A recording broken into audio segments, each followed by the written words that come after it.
Hello everyone शांति पाठशाला को मु आपण मानंकु स्वागत जनाउछि। आजिकार एक नूतन भिडियो रे आमे आलोचना करिबा अस्पृश्यता एक कलंक। मु आजि अस्पृश्यता रूपी सामाजिक व्याधि ओ कलंक संपर्क रे आलोचना करिबाकू जाउछि। सृष्टिर आरंभरू जुग जुग धरी सामाजिक कुसंस्कार ओ अंधविश्वास मानव जीवन को कलुषित करी रखिछि।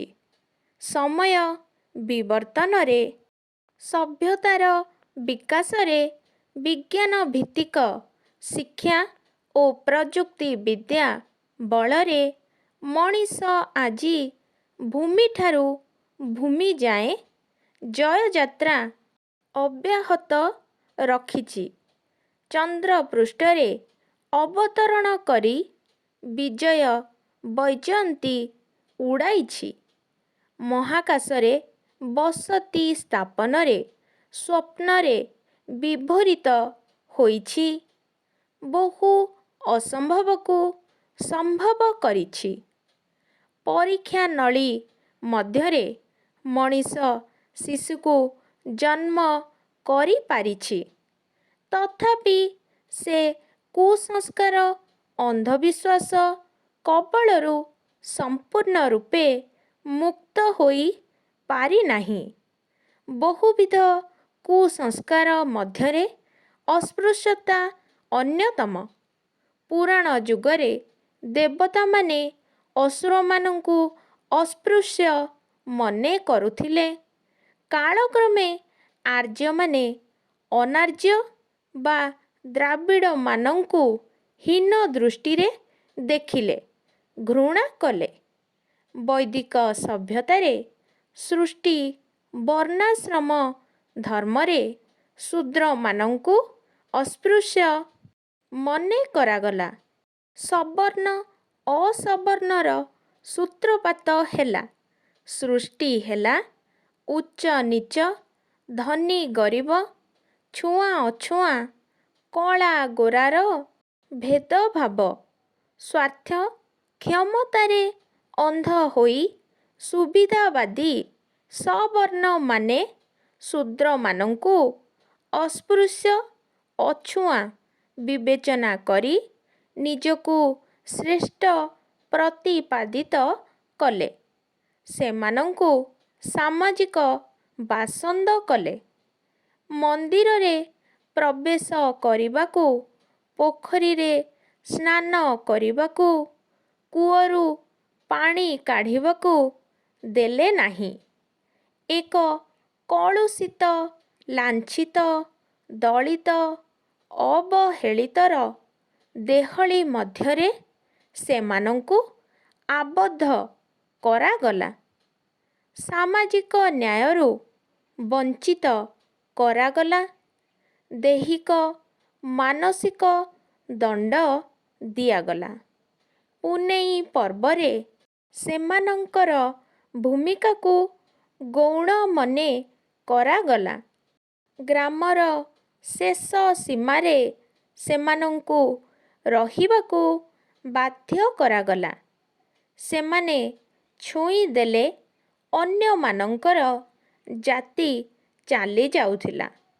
उच्च नीच, धनी गरीब, छुआ अछुआ, सवर्ण असवर्ण, कला गोरार भेदभाव को आपणे कौनसी देश केबे प्रगति करि पारि नाही। ए सबु एक एक व्याधि, सामाजिक कलंक। एहार दूरीकरण पाई जुगे जुगे ज्ञानी मानी महापुरुष माने उद्यम करी आसिछंती।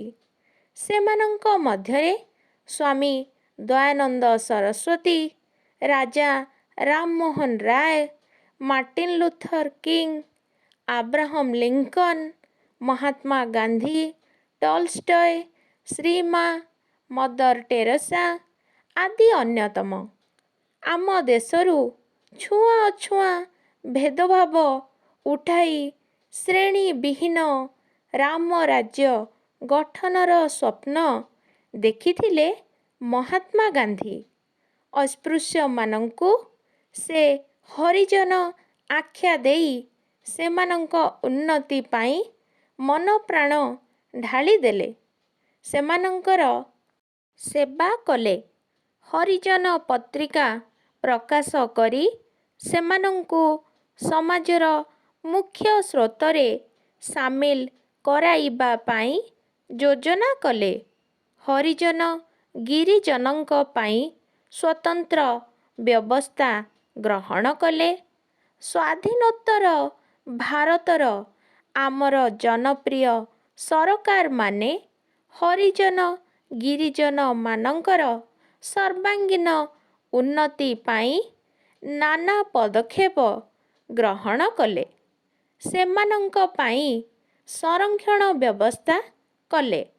ବେତାର, ଦୂରଦର୍ଶନ, ପଥପ୍ରାନ୍ତ ନାଟକ, ପତ୍ରପତ୍ରିକା, ସମ୍ବାଦପତ୍ର ମାଧ୍ୟମରେ ଅସ୍ପୃଶ୍ୟତା ନିବାରଣ ସମ୍ପର୍କରେ ପ୍ରଚାର କଲେ। ସବର୍ଣ୍ଣ ଅସବର୍ଣ୍ଣ ବିବାହକୁ ପ୍ରୋତ୍ସାହିତ କଲେ। କ୍ରମେ ସେମାନେ ସାମାଜିକ ସ୍ରୋତରେ ସାମିଲ ହେଲେଣି, ଶିକ୍ଷିତ ହେଲେଣି।